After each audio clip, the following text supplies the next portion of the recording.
যে অংশগ্রহণ সব ফ্যামিলি মানে প্রত্যেকটা ফ্যামিলি অংশগ্রহণ করেছে, এটা দেখে খুবই ভালো লাগছে।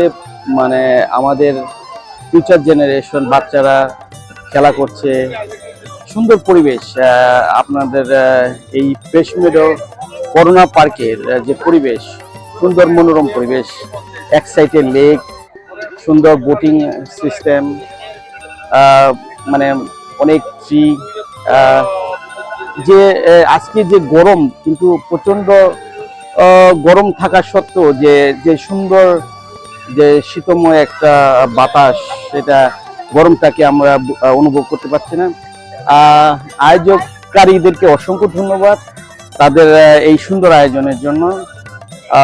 আমরা এই সব আয়োজকরা যারা আয়োজন করেন, তারা যে কত কষ্ট করেন এই আয়োজনের করা, আমাদের আনন্দ দেওয়ার পিছনে, তাদেরকে অসংখ্য ধন্যবাদ।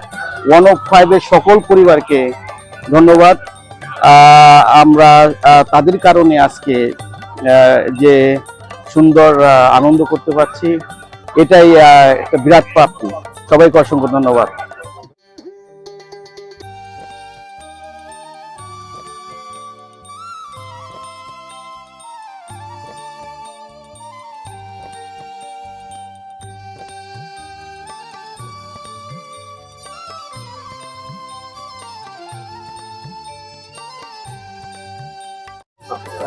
আসসালামু আলাইকুম। আমি অনেক চেষ্টা করছি বক্তৃতা না দেওয়ার জন্য, এই জন্য আমি একটু দূরে ছিলাম। মানে আমাকে আসতেই হইলো, শেষ পর্যন্ত কথা বলতেই হইলো। But thank you very much for this এই কমিটি। এরা যে পরিশ্রম করে এবং পরিশ্রম করে যে এই অনুষ্ঠানটা ওরা প্রত্যেকবারই সাফল্যের সাথে সুন্দরভাবে করে, এই জন্য আমরা কৃতজ্ঞ। এটা সুযোগ হয় আমাদের সবার সাথে এসে মেশার জন্য, সবার ফ্যামিলিকে দেখার জন্য। This is very excellent. এটা কিপ ইট আপ। সবসময় আপনারা আসবেন এবং আমাদের জন্য দোয়া রাখবেন এবং সবাই মিলেমিশে কাজ করবেন।